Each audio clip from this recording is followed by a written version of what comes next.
Our first guest speaker is Robin Cartwright, who's going to speak on a controversial topic which raises strong feelings on both sides of the issue, and that is the Costco project. As many of you know, in addition to the Costco store, it proposes to add an 18-pump gas station, 378 apartments, and an additional store and restaurant on, 49 acres is it? 49 acres on Canner Highway.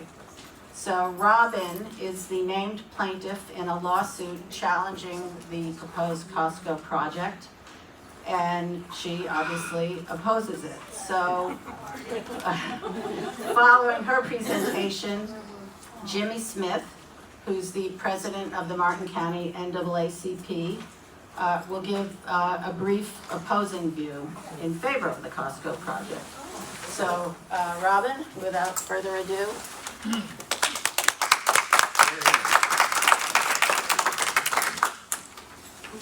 All right, let's hope this works.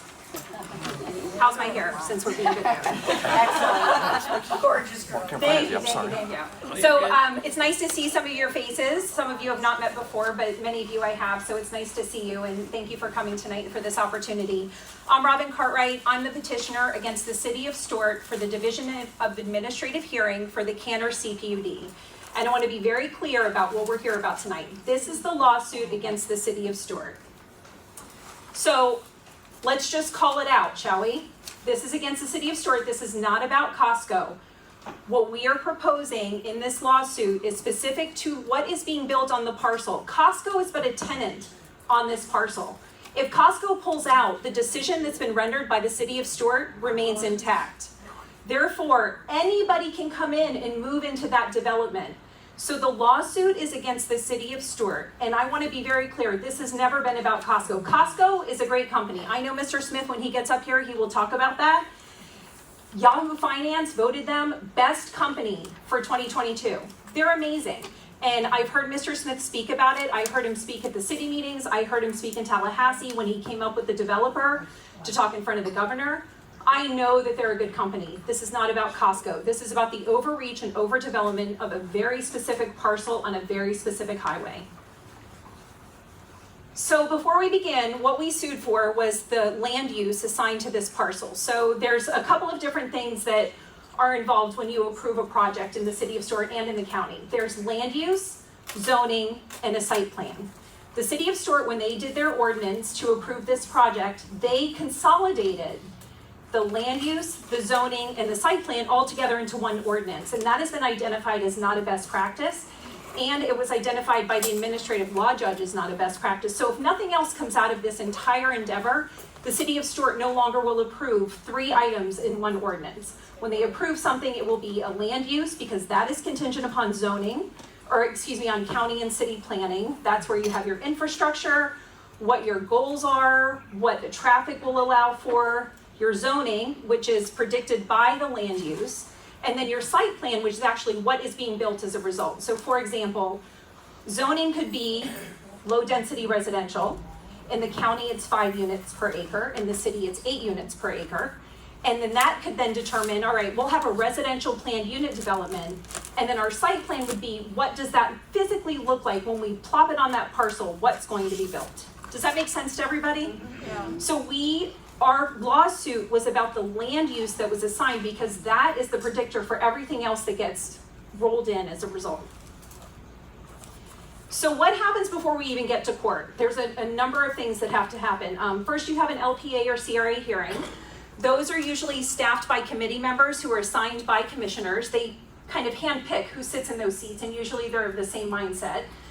Then there's a first ordinance reading and a second ordinance reading, and those are all quasi-judicial, meaning people are sworn in, they give testimony, and so they're a quasi-judicial, they're a legal proceeding where people are testifying to fact as they understand it, that's being presented for the purposes of what's being voted on for an ordinance.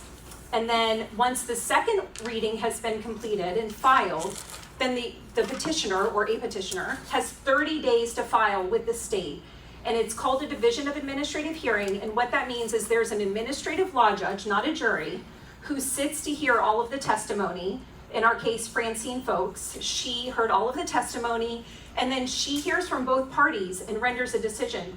Judge Folks actually worked for the DEP for I think 8 years before she became an administrative law judge, so she's very, very familiar with what comp plan should be, what the Department of Environmental Protection looks for, what the DOT looks for.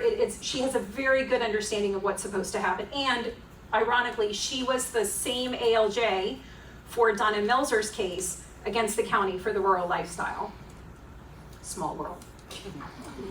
So in order to move forward, to kind of catch you up to where we are, I want to kind of talk about where we've been and give you the entire history of what's been happening. There's a lot we can talk about with this parcel.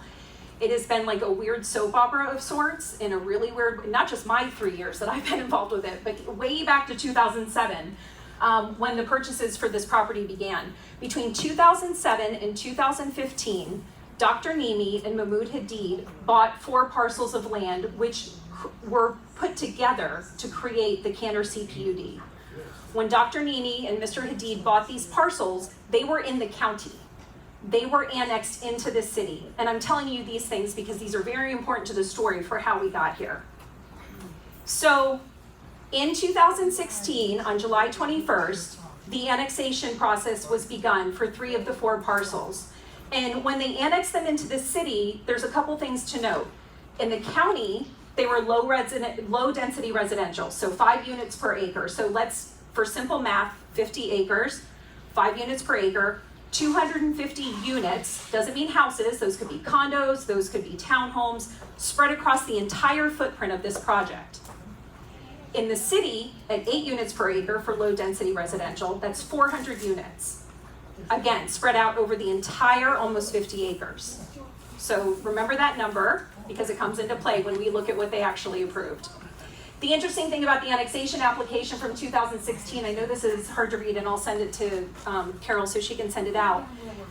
One of these parcels was actually noted as a conservation parcel when it was annexed into the city. And somehow, we can't find the paperwork, there was no land use change to remove that conservation status. So again, just to show you, I feel like Vanna White. So just to show you here, low density residential, likely use multifamily, meaning apartments or townhomes, maybe condos, definitely not single family based on what was proposed, and then limited commercial. So I feel like I'm telling like some weird telenova story here. So long before the April 29th, 2021 LPA hearing where they considered this initial project that eventually went to litigation, there were emails going back and forth between city staff. And here is just one example. We did a FOIA request. Nobody from the city willingly came out and said, hey, let's talk about all the conversations that we've had. So we did a FOIA request for a couple of things in preparation for the LPA meeting.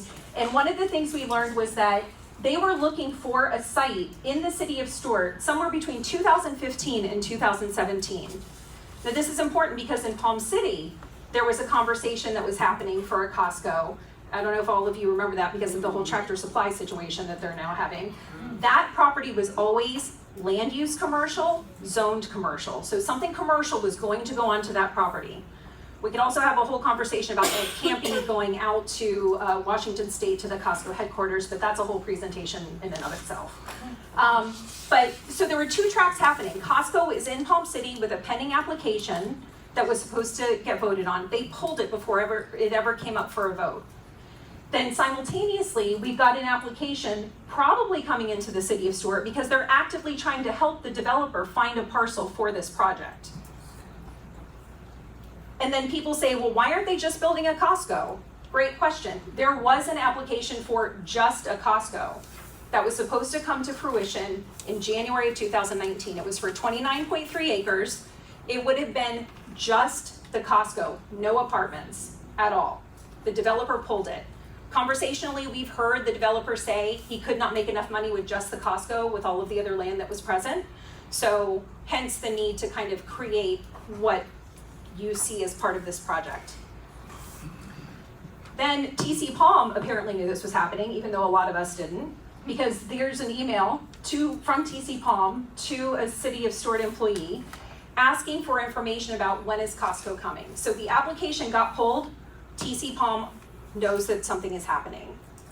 And then this is where it gets a little convoluted, because this is where the land use questions start to come into concern. So in 2019, after the TC Palm article and after the application is pulled by the developer, there's an email correspondence between Mr. Mortel, who's the city attorney, and Mr. Dias, who's the city administrator, saying, Mr. Mortel saying, I will call Mahmoud Hadid and ask him to come down on his price so that we can probably get this Costco. We'll talk about some other tax things, but there's open communication happening amongst city staff to get this project, get their foot in the door, to get it in front of the LPA and trying to figure out how to make it work.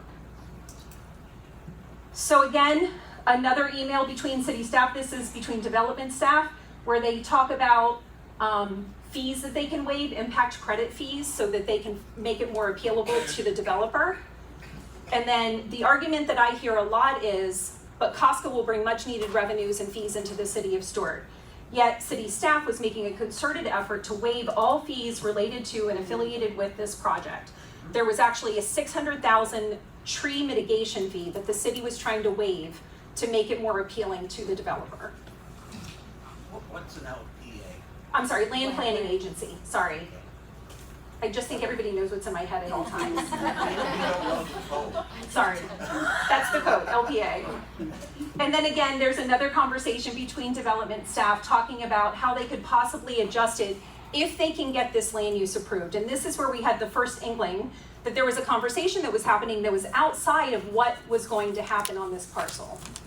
So, again, Land Planning Agency on April 29th, 2020, and this is all before any of these meetings have started. So Land Planning Agency, April 29th, 2021, first reading May 24th, 2021, it was a marathon over 8 hours. Second ordinance reading, August 9th, 2021. I may have been escorted out of that meeting for going over my time by 10 seconds. So I'll try to stay on time tonight. So I know this is really difficult to see where you are, but this is the parcel. So this is 49 acres, this is Willoughby, this is Canner Highway, Riverland, Cabana Point, Martin County High School, Indian Street is over here. So that's 49 acres running the span between the two.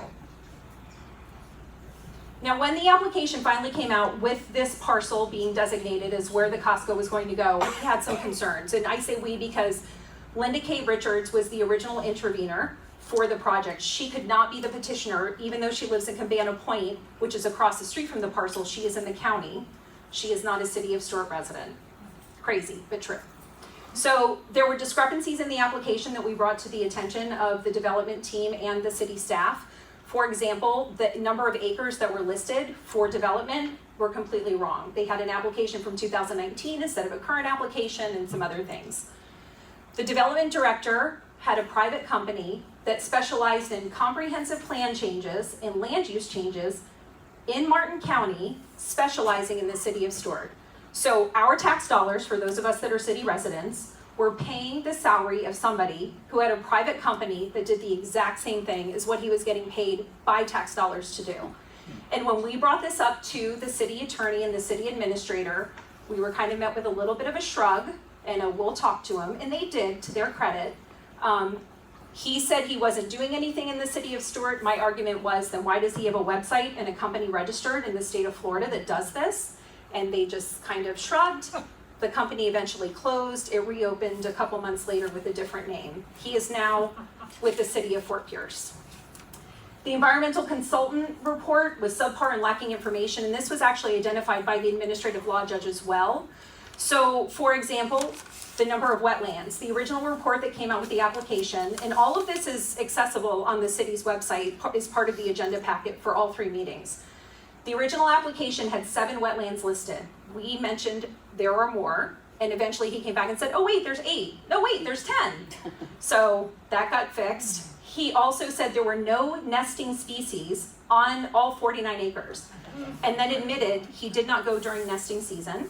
And then, it gets better, he said there were no threatened species on the property. Well, we all know gopher tortoises are everywhere here.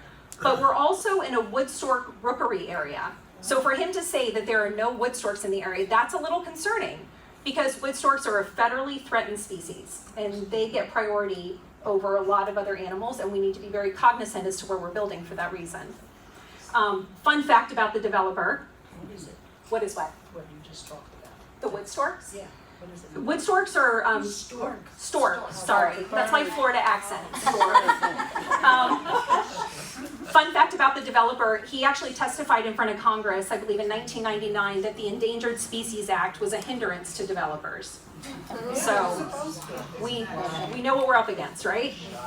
And then the traffic consultant's report was missing information, and specifically missing bridge view, which is at the base of the Veterans Bridge at the corner of Indian and Cantor. That's 212 units, 1.6 to 1.8 cars per unit that were not part of this calculation. And Central Parkway lofts also neglected to include that. And when we brought this up to the city saying, listen, if you're going to present a traffic report, we understand you want it to be favorable for your client, but it needs to be realistic. I have a quick question. Sure. Is any of it illegal or just doesn't smell well? It's all technically legal, hence the reason for the culmination of information to be presented for a lawsuit. Yeah. And then as part of the agenda packet, there were a number of emails that were included, and I'm only doing this to show the bias that's generated where people start saying this is about Costco. So we did a FOIA request, and there were approximately half were for the project and approximately half were against the project. The only emails that were included in the agenda packet for consideration for the public to consume and for the commission to consume were the ones that were positive. And the only ones that were responded to, in this case by Commissioner Bruner, saying, please tell your friends, email me and the other commissioners that you want a Costco. She did not do the same for those that were against the project. So again, it creates this commentary that it's about a Costco, and it is not about a Costco because again, they are just a tenant on this parcel. So, getting into the land use that gets assigned, the characteristics, you have to look at those when you look at what's congruent with the rest of the area. So on Cantor Highway, we've all driven up and down Cantor Highway. There's residential and there's non-residential, but there's nothing of the mass that is proposed for this 49 acres. So what is neighborhood special district? So we've talked about what the city has done to kind of get their ducks in a row, to create this opportunity to present to the LPA, the Land Planning Agency, and to the Commission, this neighborhood special district idea. And I just want to point out two key sentences in what a neighborhood special district is. It is just what it says. It is a neighborhood that is created. It is walkable. It is something that has an advantage to living there. It is designed with a specific purpose and intent to create a community.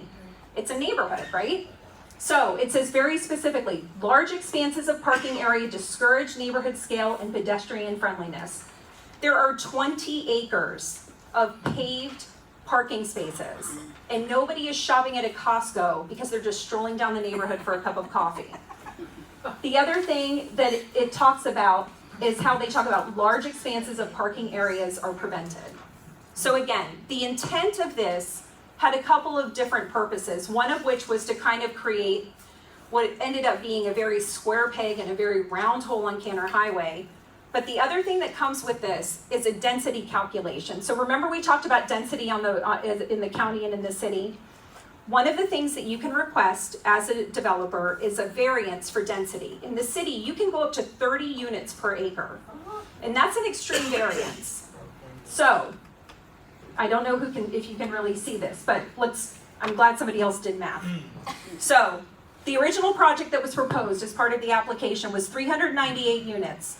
When you prorate that, because that is the benefit of a neighborhood special district land use assignment, you can prorate the density across the entire footprint of the project.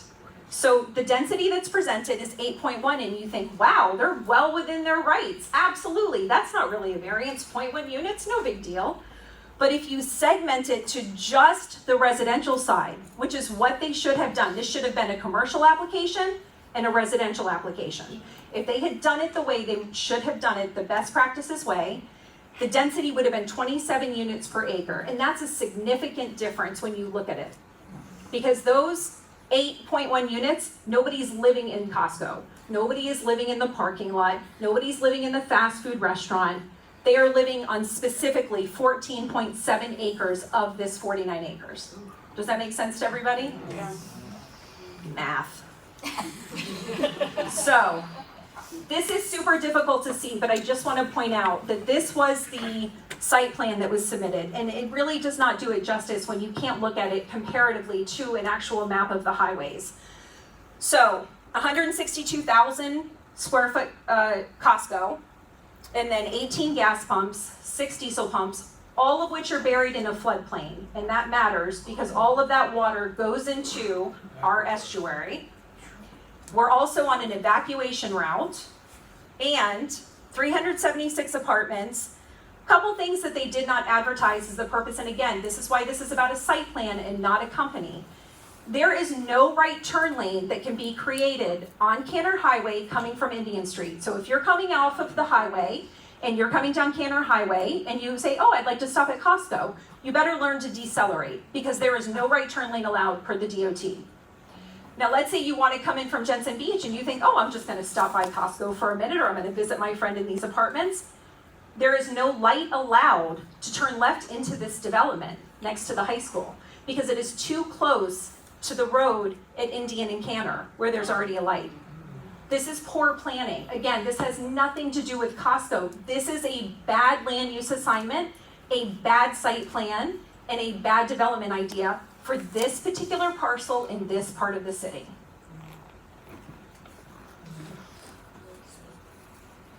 So we had our land planning agency, our first reading, our second reading. The challenge to this land use was filed on September 8th of 2021. And there were 3 questions that were asked, and they're all basically the same question. Is this consistent with the comprehensive plan? And is this consistent with state statute? Those are the only questions. That's all the judge had to rule on. And so for all the people that say, you're anti-Costco, 2 things. 1, I've been accused of being paid by Publix, which I think is the most ridiculous thing. I am not being compensated by anybody. I owe a lot of money to some attorneys, if anybody would like to pitch in. But secondly, we propose to keep the Costco. As part of any trial, there is a pre-settlement, and we actually said, fine. If the Costco is what gives this community an opportunity to have jobs, to have good paying jobs, to have all these different things that are created, keep the Costco, by all means. Get rid of the gas pumps. Keep the 162,000 square feet, get rid of the gas pumps so we protect the estuary, and decrease the number of units by almost half. That's all we asked for. Build around the wetlands, keep them so we have natural stormwater mitigation. We had a whole plan, and the city said no. So we went to trial. Now, a lot of people don't know about the settlement proposal because 1, it could not be considered as part of the trial, and 2, after it's offered and declined, it's irrelevant. But I need people to know, in good faith, we proposed keeping this when everybody was so up in arms about. We proposed keeping it, and the city said no, it's all or nothing. Why did they say no? I don't know.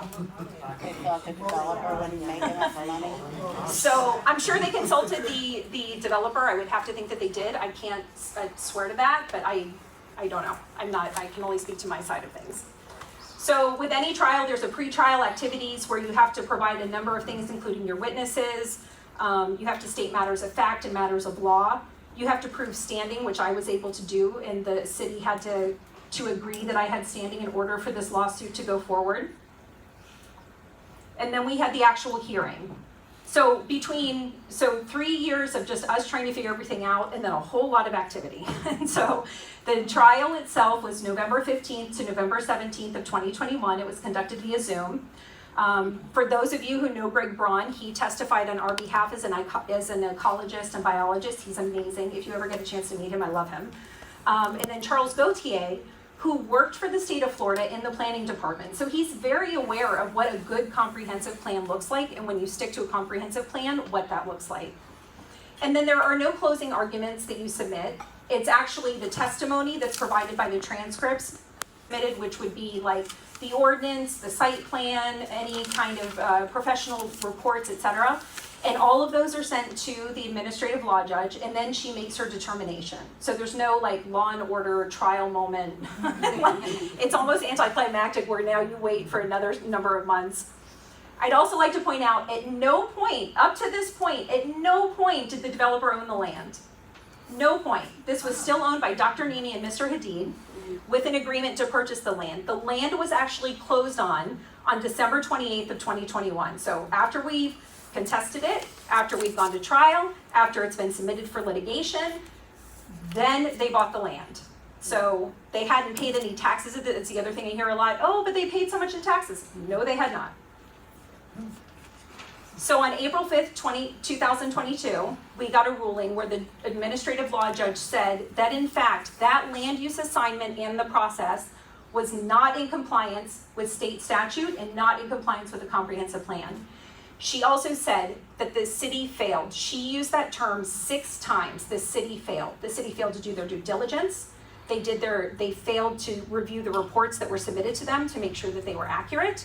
They failed. She used that word 6 times in her write-up. But, like every court case, there's an opportunity for appeal. So on January 18th of 2022, the city appealed, and the appeal goes to the Florida Cabinet, which consists of the governor, the commissioner, right? The CFO, the commissioner of agriculture, and the commissioner of insurance. Drawing a blank. This is me in Tallahassee. So at that point, this is what I look like, Earthy. So the Florida Cabinet basically has 3 choices anytime they get an appeal from a Division of Administrative Hearing ruling. They can affirm the ALJ's decision. So they could have said, you are right, rehear it, and stick to whatever the ALJ recommended. The second was to send it back to the administrative law judge and have her rewrite a portion of, or just one specific thing, so that it could not be further appealed. Or the third, which they chose, was to basically say, you know what, the city was right, and we're gonna let them build it. So our first trip to Tallahassee was on August 23rd. Our second, and they had at that point said we need to consult our lawyers and we need to come back to see what we think. We'll let you know. And then we went up January 17th. There was no further discussion, no presentation. It was just an announcement more than anything. They will make their final recommendation that they have to vote on. I believe it's on March 21st. So what's next, right? This has been 3 years of a very interesting journey.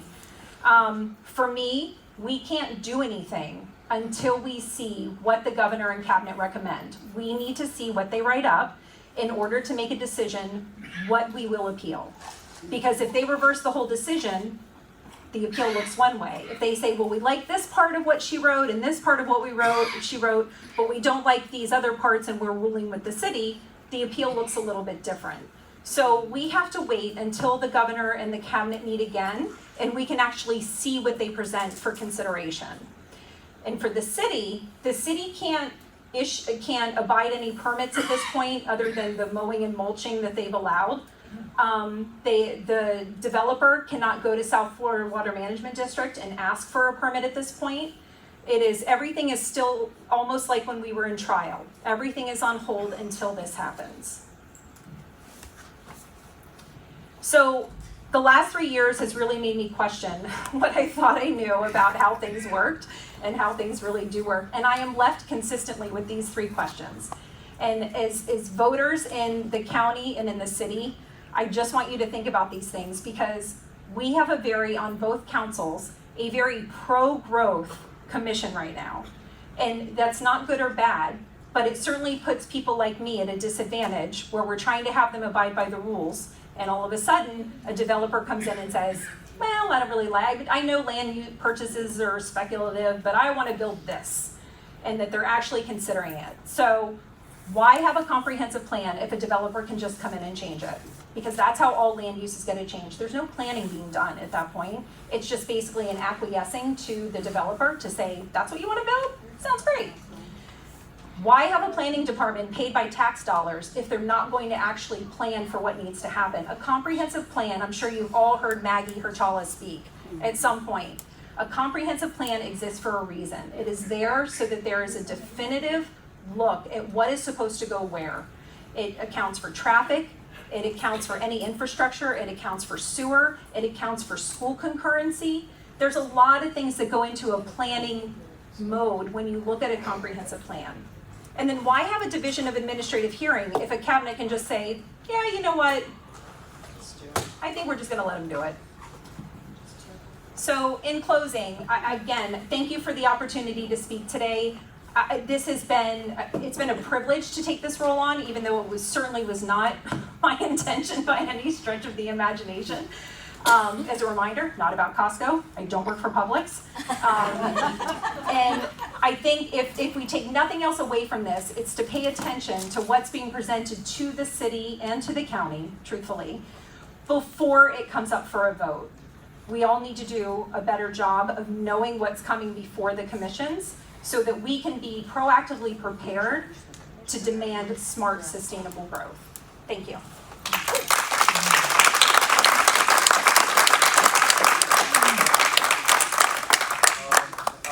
I'm going to suggest you might have some problems with the governor. There seems to be federal statutes involved with this, environmental statutes, A, and B, Florida receives a whole lot of money from the federal government for environmental purposes. Is there any way you could persuade the federal government to enforce its statutes, A, and leverage its funding, B? So thank you for the question. The next step from here, should we appeal, we've actually appealed to the State Department of Environmental Protection because of the less than credible environmental report. So it's funny, so like wood storks are covered by the DEP, gopher tortoises are covered by the FWC. All of these agencies have a part, but there is no one oversight, to your point. So after it goes to the 4th District Court of Appeals, which would be the next step, depending on what could be appealed, then it avails us to something at a higher level.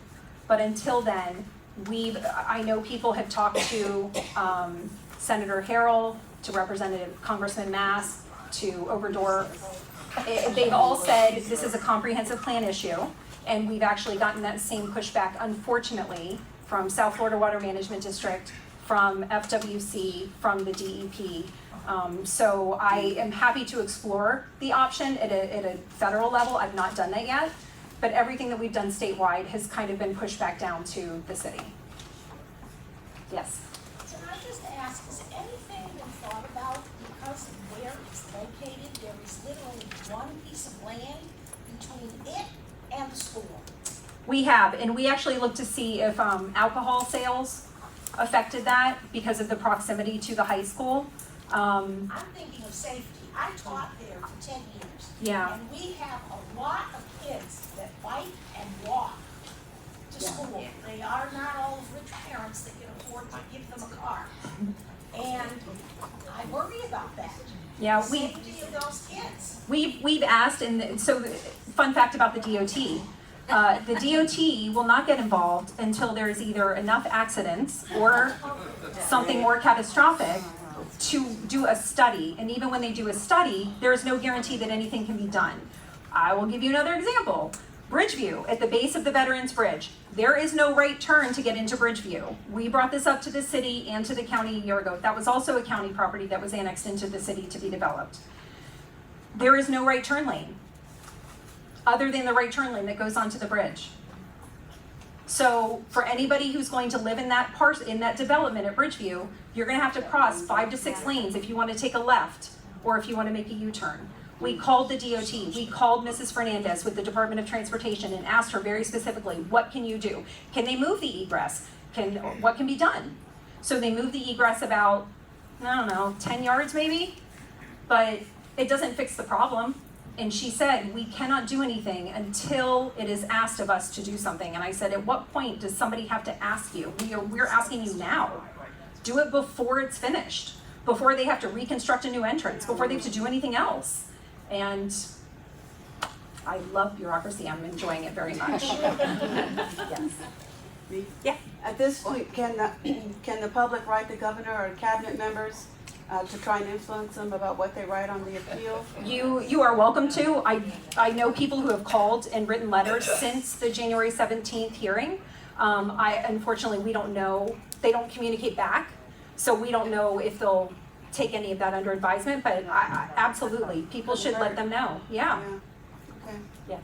How we as a voting public can talk to our commissioners, the city commissioners? Do you think that it's going to be a response or there's going to be a, Honestly, yes? I don't think you'll get a response. I think at this point, they have washed their hands of it because the governor has ruled and they feel they've done their job. And I will say that is why I believe one of them did not win re-election because of this specific project, and one opted not to run again. So, yes. The city of Stuart and Martin County have two separate comprehensive plans. Yes. And so I noticed there's another project near me where they asked to be annexed into the city of Stuart so they could get away with development. So development in the city, just to clarify why people annex in real quickly. You can build higher, you can have almost double, you can actually have literally double the density, and you can have less buffers. And so what's protected in the county is not the same as what's protected in the city. So the wetland is a perfect example. Wetlands shall be protected. In theory, that in the comprehensive plan for the city of Stuart and the county should mean the same thing. The city of Stuart, they will allow you to buy mitigation credits so that you can buy a wetland in another county that has nothing to do with us. It's the same when they move the gopher tortoises. When there's no local place to move tortoises. They move them out of the area. So developers pay to move the tortoises, and it's not inexpensive. It costs them money. There are fees associated with it also. So when they move these, none of these resources are staying here. So when they mitigate a wetland or they uproot upland scrub and they replant some native vegetation, we lose something every time they do that. There's nothing to say that you can't do it, obviously, because the city and the county approve it all the time. But when you annex in, your likelihood of being developed at a different density, at a higher level, like you can literally build higher. You can have more people, and that's why people annex in.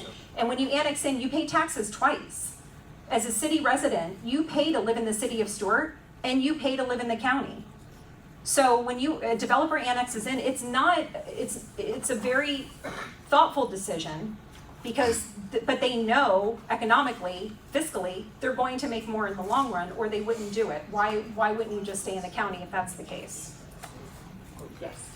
You characterize Costco as a tenant. What did you mean by that? So on the parcel, the Costco is a tenant. They lease that land. They don't own it. The land is actually owned by M&M Realty, which is Joe Marino, and I'm forgetting the other guy's name. The other M. So they're the developers. They're the developers. Costco Costco never is owns not the the land. developer. They are not the developer. The M&M Realty is the actual owner of the property. The management company for the resident side, also owned by M&M, is Edgewood Properties. But they are a subsidiary of M&M Realty and M&M Development. Any other questions? All right, well, thank you guys again. Oh, yes. I was just going to say the wetlands, Martin County said you cannot develop the wetlands, and we helped to stop that, no matter what their size. Yeah. So that's how the county stands on that, thank goodness. Yeah. But they can get around that by just annexing it? But you have to be They go in the contiguous. city, they can. And you have to be contiguous. You have to have a piece of land that's touching another piece of land in the city. So this Costco parcel, if you look at the history of annexations on Canner Highway, Martin Cleveland Health is a city property. If you go up to Jensen, to Osprey Preserve off of Jensen Beach Boulevard, that is a city of Stuart property. They have annexed in from the city, yes, from the city, all the way down Green River Parkway, out to Indian Street. So the city of Stuart, which was formerly 6 square miles, is now going to be, by the time all of these annexations are fully processed, about 7.5. And we will be at a population for the city of Stuart only, for what we should be in 2035 in the next 2 years because of the annexations and buildings that are happening. So again, when they say it's about taxes and fees, I just give you a word of caution to say that with all of these annexations that are happening, we're annexing people in for fees, but then we have to build support services. So we have to build a fire station in Jensen Beach now to be able to accommodate for the annexed properties because they're no longer a Martin County problem. You said Green River, they've annexed all the way up. So that Avonlea property Yeah. that's being built, all city of Stuart. Right. Yeah, so all the way up Baker, Haney Creek, all the way up this side of the Roosevelt Bridge, and then all the way down to Indian Street, and then a couple of parcels here and there mixed in. Well, Mary Madison was here maybe a year or two ago, and I asked him about the concurrency. And he was like, it's not our problem. He was a commissioner at that time. How does it fit into the big picture that? For school concurrency, you mean, Yeah, or? for any concurrency. So, okay, another fun fact for you. I'm sure this is more than you ever wanted to know about the city or county approval process. They approve projects in silos, and the rationale is that this may never get built, but we're going to approve it on this one project with this one school with all this other stuff, traffic, etc., because all these other things may never be built. So when you have something like school concurrency, even if you have 3 projects that are pending completion, they cannot take those into consideration. Even if they've already done the math for statistically how many kids will live here, how many will go to this elementary school, how many have to actually be bused because we have too many students, they cannot consider that in their write-up. The Martin County School District cannot consider that. So we will be behind by the time these are built because we are already overpopulated at J.D. Parker. We are overpopulated at Martin County High School, which is why some of the kids that were proposed for one of the newer developments in Stuart, the proposal was to send them to Jensen Beach, which costs taxpayers more money because now we have to pay for buses to get. We should be more forward thinking and saying, okay, if we know we're going to build all of these, we should be taking what they're going to do with Anderson and make that a school that can accommodate more students. But unfortunately, all projects are done in silos, and that is the way they do it, and unfortunately, there's no way around it right now. So that was a fun, uplifting note to end on, right? Okay, this should probably be our last All right, this will be our last one. Is there any transparency of the council members' finances? There is it's called document 6, and they are filed with the supervisor of elections. You can look to see, if you're looking for the city or the county, you can go to the local supervisor of elections website and you can look to see what they file. They have to file annually, whether they're running for re-election or not. And you can look to see what property they own, what businesses they own. You can also see all of their donation reports for when they were campaigning. And take a look to see who's given to them at what intervals. Absolutely, and I encourage it. All right, well, thank you again for your time.